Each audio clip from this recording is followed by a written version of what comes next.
ذرا ایک لمحے کے لیے یہ تصور کریں، آپ ایک کمرے میں کھڑے ہیں، آپ کی آنکھیں سب کچھ دیکھ رہی ہیں، آپ کے کان آوازیں سن رہے ہیں، آپ کا دماغ ہر بات سمجھ رہا ہے، لیکن اچانک آپ کو کچھ محسوس نہیں ہو رہا، نہ خوشی، نہ خوف، نہ دکھ۔ اب سوال یہ ہے، اگر آنکھ، کان اور دماغ سب موجود ہیں تو احساس کہاں گیا؟ یہی وہ سوال ہے جس نے سائنسدانوں کو بھی پریشان کر رکھا ہے اور جس کا جواب قرآن مجید ایک مختلف زاویے سے دیتا ہے۔ سائنس کہتی ہے کہ انسان ایک بائیولوجیکل مشین ہے جس میں سگنلز چلتے ہیں، کیمیکلز رد عمل دیتے ہیں اور دماغ فیصلے کرتا ہے۔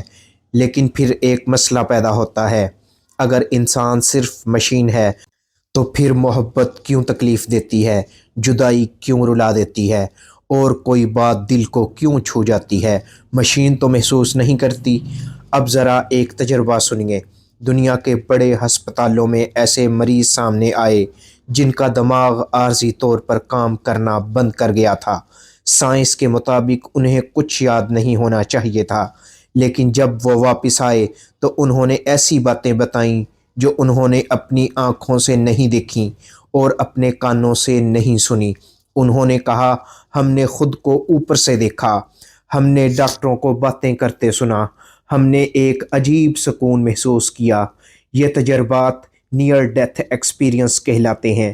سائنس انہیں ماننے میں ہچکچاتی ہے کیونکہ یہ ماننے کے بعد ایک سوال کھڑا ہو جاتا ہے، اگر انسان صرف دماغ ہے تو جسم سے باہر تجربہ کیسے ہوا؟ یہاں اسلام ایک خاموش مگر گہرا جواب دیتا ہے۔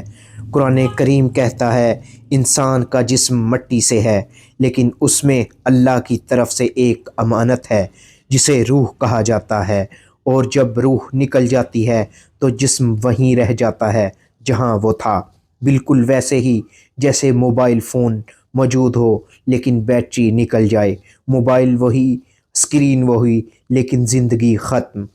اب ذرا اس بات پر غور کریں، سائنس نے آج تک دماغ کے ہزاروں حصے دریافت کر لیے، لیکن یہ نہیں بتا سکی کہ میں کہاں رہتا ہے، میں کون ہوں، میں کہاں سے سوچتا ہوں، میں خوش کیوں ہوتا ہوں، میں گناہ کے بعد شرمندہ کیوں ہوتا ہوں۔ یہ احساس نہ گوشت میں ہے نہ ہڈی میں۔ یہ وہ نقطہ ہے جہاں سائنس رک جاتی ہے اور ایمان بولنے لگتا ہے۔ ایک اور حیران کن موازنہ دیکھیے، جانور بھی دیکھتے ہیں، سنتے ہیں، سوچتے ہیں، لیکن جانور اپنے کیے پر شرمندہ نہیں ہوتے، انسان ہوتا ہے۔ جانور آسمان کو دیکھ کر سوچ میں نہیں پڑتا، انسان پڑ جاتا ہے۔